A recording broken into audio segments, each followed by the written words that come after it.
Chapter 11. Discord and Din. One by one the hours passed, and exactly at 5:22, by Tock's very accurate clock, Milo carefully opened one eye, and in a moment the other. Everything was still purple, dark blue, and black, yet scarcely a minute remained to the long quiet night. He stretched lazily, rubbed his eyelids, and scratched his head, and shivered once more as a greeting to the early morning mist. "I must wake Chroma for the sunrise," he said softly. Then he suddenly wondered what it would be like to lead the orchestra and to color the whole world for himself.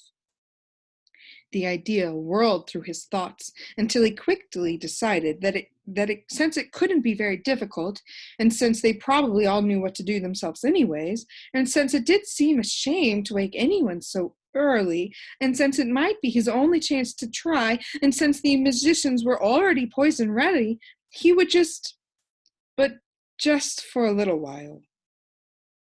And so, as everyone slept peacefully on, Milo stood on his tiptoes, raised his arm slowly in front of him, and made the slightest movement possible with the index finger of his right hand. It was now 5:23 a.m. As if understanding his signal perfectly, a single piccolo played a single note, and off in the east a solitary shaft of cool lemon light flicked across the sky.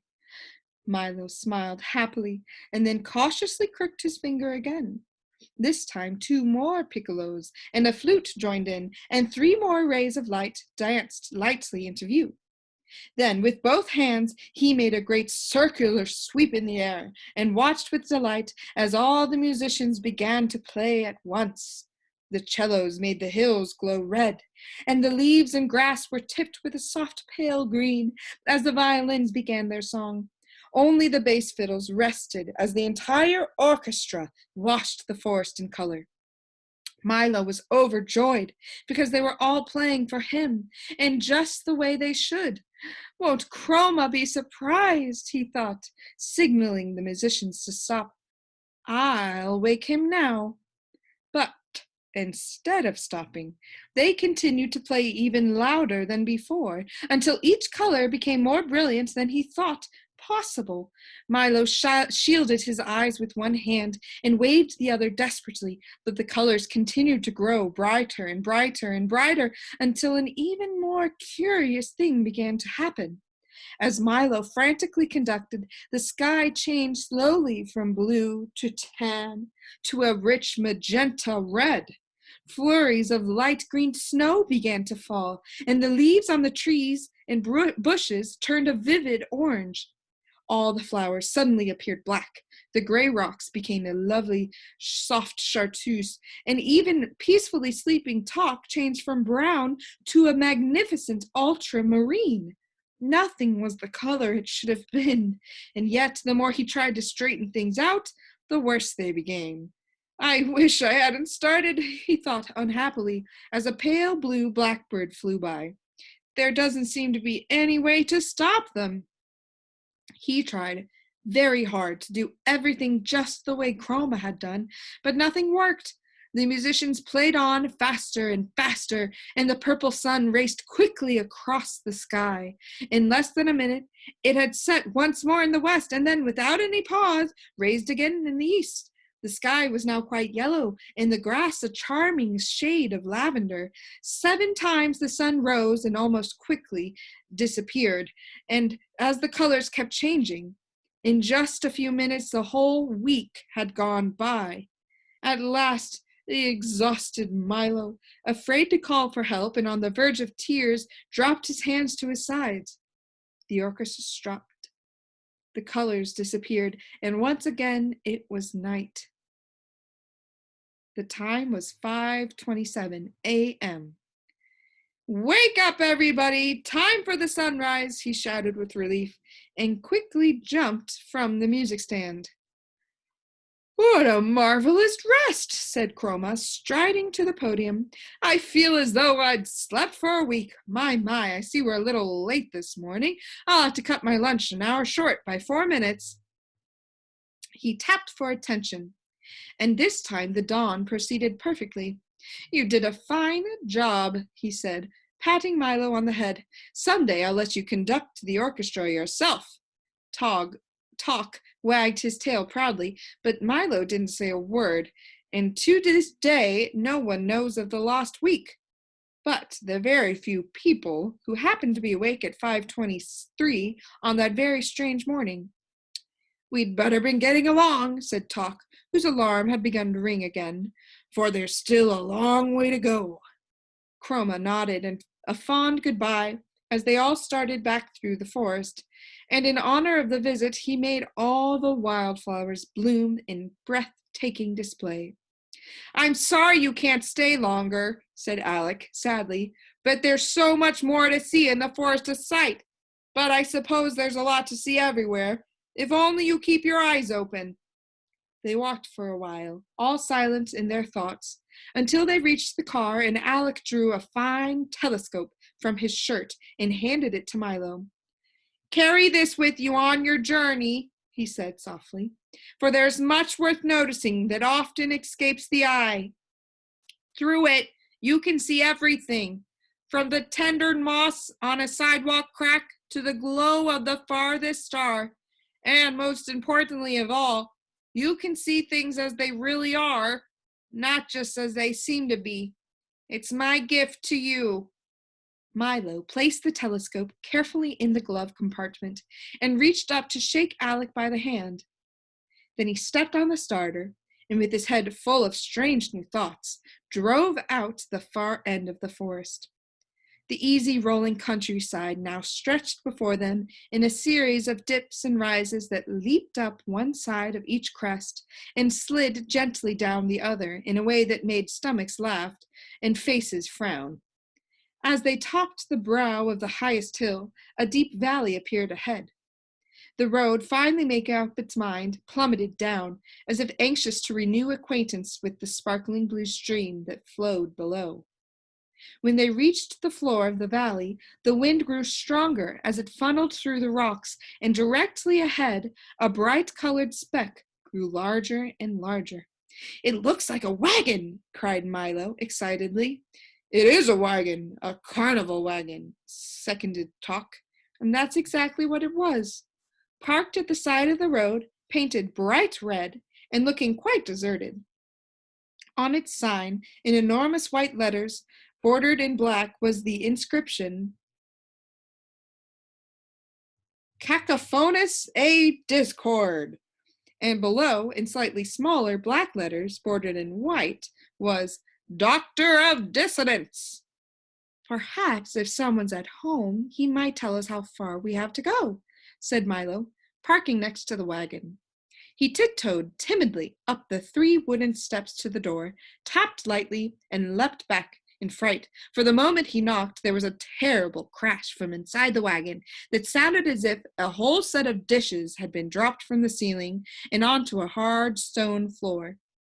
At the same time, the door flew open, and from a dark interior, a hoarse voice inquired, "Have you ever heard a whole set of dishes dropped from the ceiling onto a hard stone floor?" Milo, who had tumbled back off the steps, sat up quickly, while Talk and the humbug rushed from the car to see what had happened. "Well, have you?" insisted the voice, which was so raspy that it made you want to clear your own throat. "Not until just now," replied Milo, getting to his feet. "Ha! I thought not," the voice said happily. "Have you ever heard an ant wearing fur slippers walk across a thick wool carpet?" And before they could answer, he went on in a strange, croaking way. "Well, don't just stand there in the cold. Come in, come in. It's lucky you happened by. None of you looks well." The faint glow of a ceiling lamp dimly illuminated the wagon as they cautiously stepped inside. Talk first, eager to defend against all dangers, Milo next, frightened but curious, and the humbug last, ready at any moment to run for his life. "That's right. Now let's have a look at you," he said, XTTTTT, very bad, very bad. A serious case. The dusty wagon was lined with shelves full of curious boxes and jars of a kind found in old apothecary shops. It looked as though it hadn't been swept out in years. Bits and pieces of equipment lay strewn all over the floor, and at the rear was a heavy wooded table covered with books, bottles, and bric-a-brac. Have you ever heard a blindfolded octopus unwrap a cellophane covered bathtub? He inquired again, as the air was filled with a loud, crinkling, snapping sound. Sitting at the table, busily mixing and measuring, was the man who had invited them in. He was wearing a long white coat with a stethoscope around his neck and a small round mirror attached to his forehead. The only really noticeable things about him were his tiny mustache and enormous ears, each of which was fully as large as his head. "Are you a doctor?" asked Milo, trying to feel as well as possible. I am Cacophocusness, a Dischord, doctor of dissonance, roared the man, and as he spoke, several small explosions and a grinding crash were heard. "What does the A stand for?" stammered the nervous bug, too frightened to move. "As loud as possible!"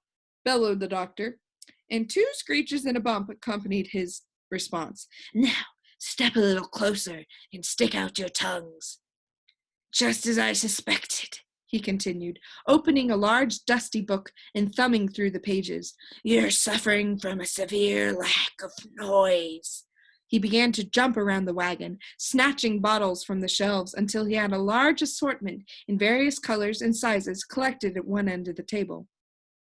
They were all neatly labeled: loud cries, soft cries, bangs, bongs, smashes, crashes, swishes, swooshes, snaps and crackles, whistles and gongs, squeaks, squawks, and miscellaneous uproar.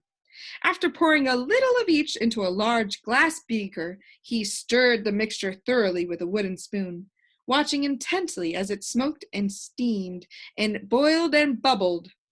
Be ready in a moment, he explained, rubbing his hands.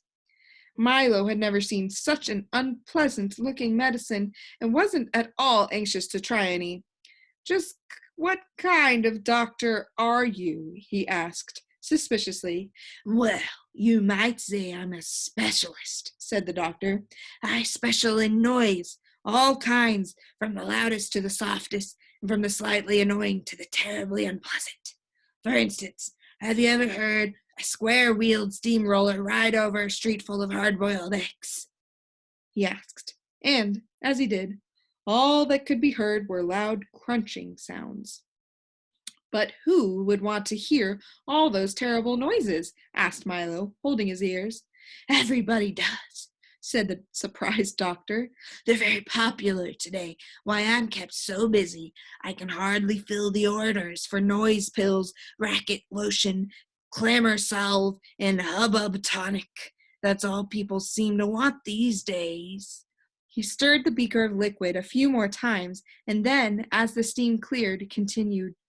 "Business wasn't always so good. Years ago, everyone wanted pleasant sounds, and except for a few orders during wars and earthquakes, things were very bad.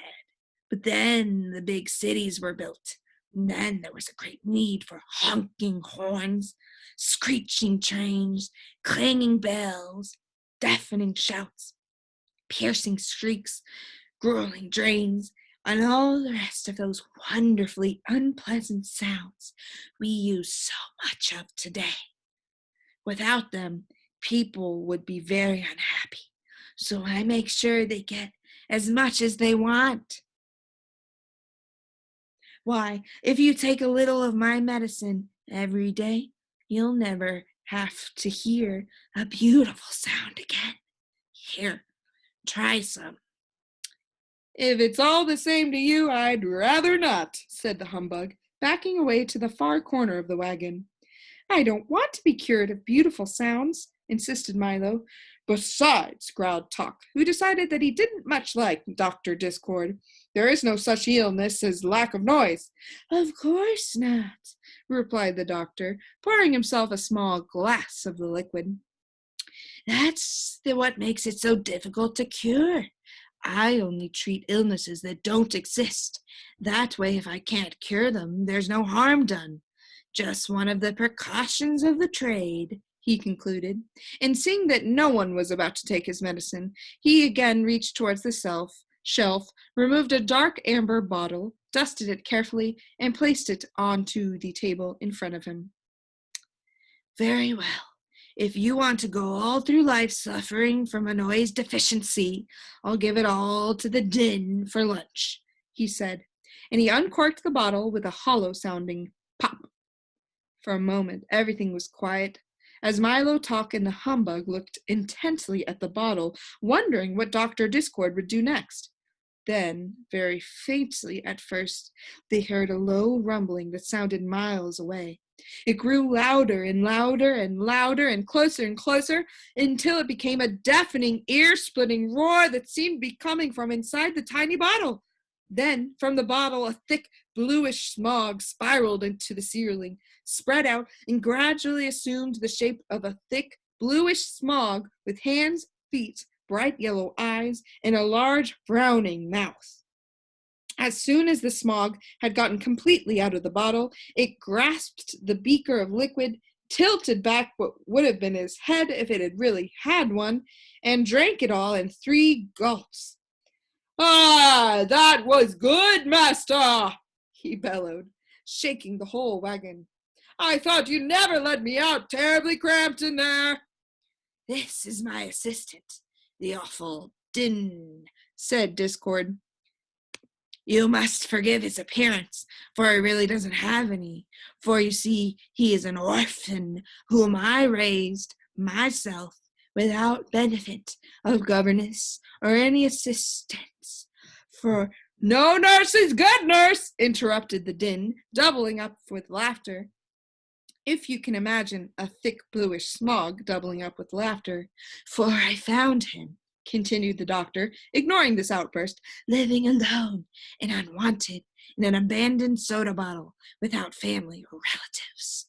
No niece is good niece, roared the Dynne again, with a laugh that sounded like several sirens going off at once, and he slapped it where his knees should have been.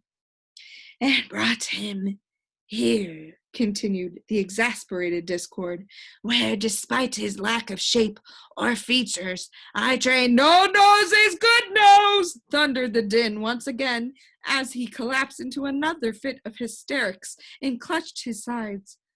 I trained him as my assistant in the business of concocting and dispensing noise, finished the doctor, mopping his brow with a handkerchief.